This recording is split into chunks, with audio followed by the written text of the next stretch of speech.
In this video, I'll show you 3 steps of repairing any wall clock at all, from the battery terminals to the battery hands and the battery engine itself. Stay tuned.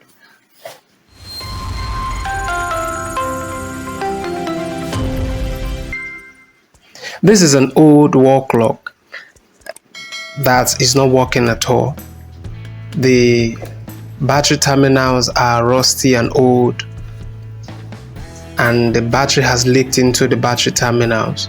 So the first thing that we want to do is to clean out the battery terminals, and to do that we have to remove the batteries, and then you get a metal like a screwdriver, a flathead screwdriver, or if possible, if you can lay your hands on a sandpaper, get a sandpaper and just brush through the battery terminals, the 2 contacts that the battery connects to on the engine of the wall clock.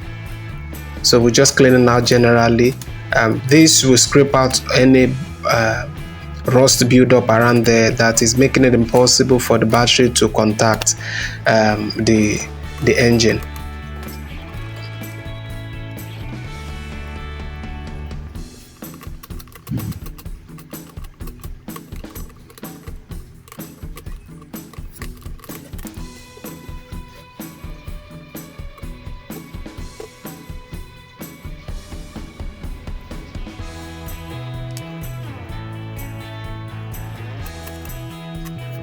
Generally, this step is supposed to fix the problem, except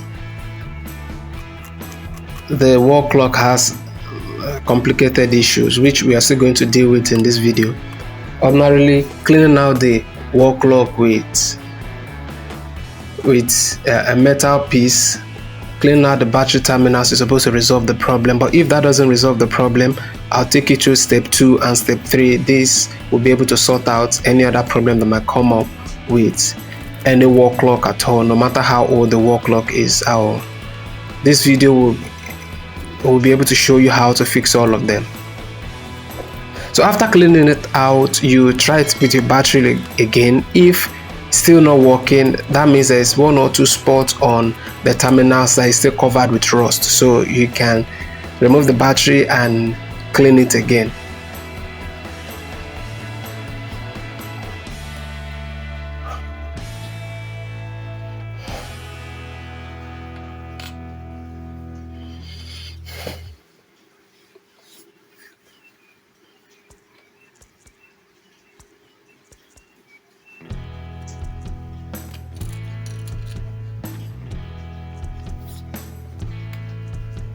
So for this step 2, we are going to check for obstruction on the clock hands. The clock hands that moves, the second hands, the minute hand, or the hour hands. Sometimes when dust can build up in between those hands and it will not be able to move properly, or the hand can just hook on any of the numbers on the clock or any design that is inside the clock, and then it won't be able to move. So that is what we are going to be checking for step 2. Well, I'm going to open the wall clock just the way I'm doing. Yours can be a bit different, but generally once you turn the back of the clock, you should be able to see screws that will help you remove the glass at the front of your clock if yours uses a glass. So once we remove this glass, then we will just use your hand to roll out the handles freely to ensure that they are free. So with my hand, I'll just roll out the handles to ensure that they are free. Then I'll remove. So I'm going to spin it a couple of times to ensure that they are free. So with these, they should be able to sort out the problem. So once you just roll it out, generally with your hands, you input your battery. That should be able to sort out whatever issue is with the clock. So this is the handle. This is what it looks like.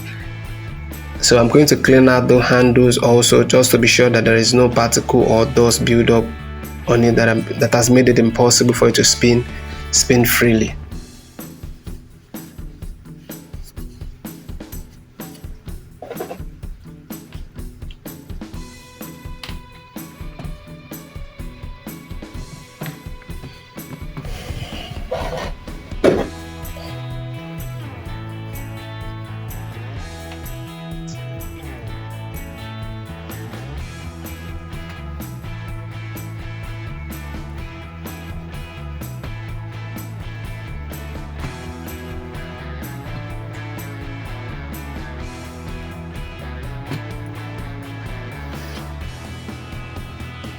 all the handles are out, I'm going to clean out the shaft just to be sure that there is no obstruction there or anything that is hindering the hands from moving.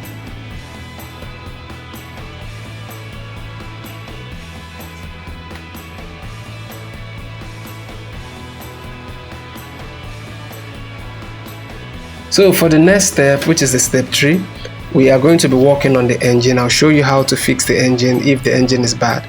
So we'll remove the engine of the clock and then we'll open it up, and I'll show you 1 or 2 areas that you can service and the engine will start working again.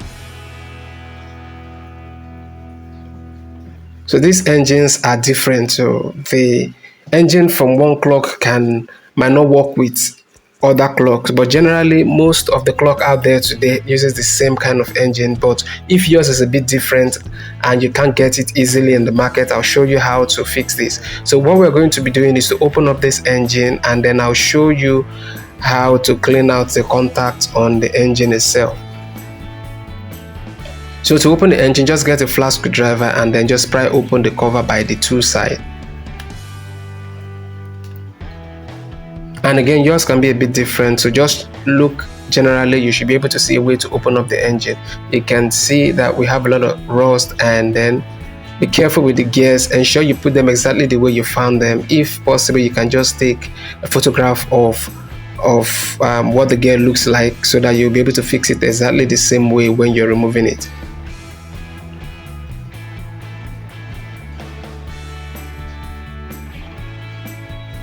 So keep all the gears in a safe place and ensure you put them in such a way that it will be easy for you to replace them.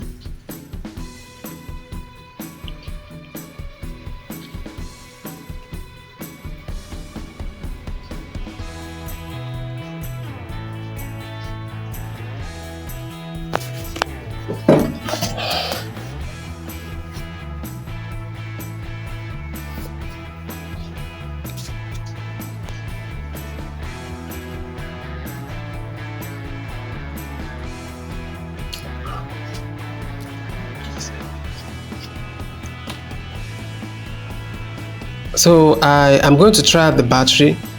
With the battery, then I'll check if it has this sound. So one of the things you want to do once you remove the engine is to put the battery and put the engine close to your ear.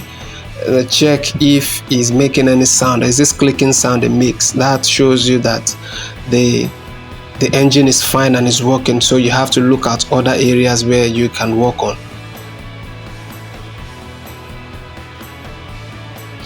So if you put your battery to it and you put it to your ear, close to your ear, and it's not making any clicking sound as if the engine is working, what you're going to do is to open up the engine completely. There is a small tiny board, logic board, that you see there.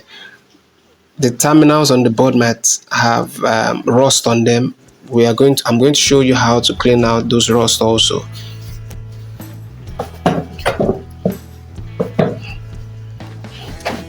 And again, you have to be very careful when working on this engine. They have tiny particles on tiny metal piece and components on this engine, so that it doesn't fall off and then the whole engine is condemned because of that.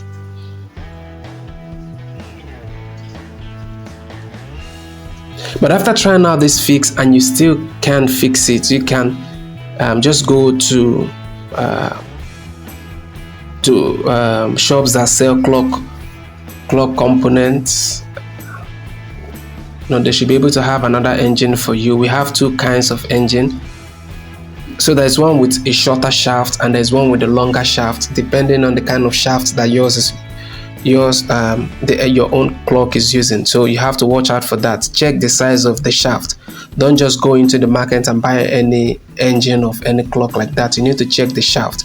If the shaft of yours is short, you can't buy the long one. But if yours is long, you have to buy the long one, the long shaft. If not, the handles will not be able to fit in properly. All of the handles will not fit in. Okay, so I'm going to take this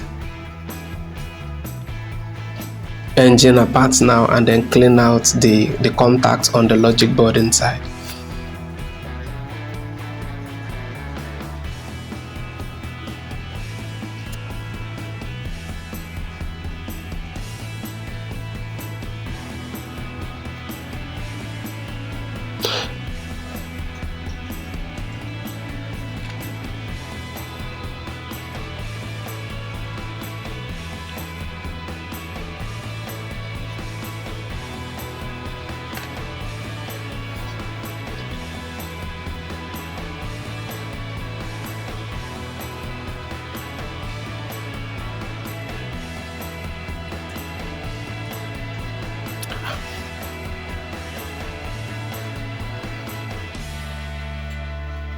So this is what the engine looks like. You can see these two contacts here.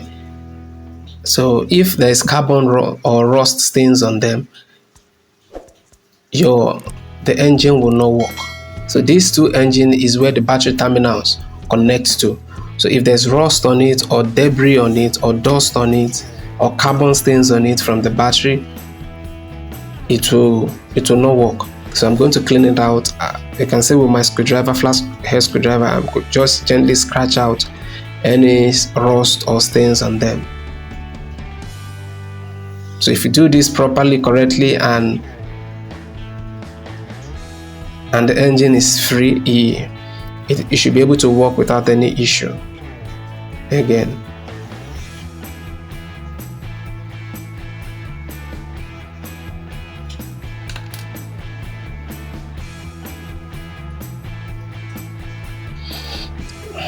So let's place this engine back now that it is clean. So once again, you have to be very careful with the components on the clock. They are tiny, and then if one is missing, the whole engine is useless. So you have to be very careful. Ensure you do it, carry out the repair in a place where you can easily locate any component. Okay, don't work on it in a place where if a component falls out, you won't be able to see. You won't be able to pick it up again.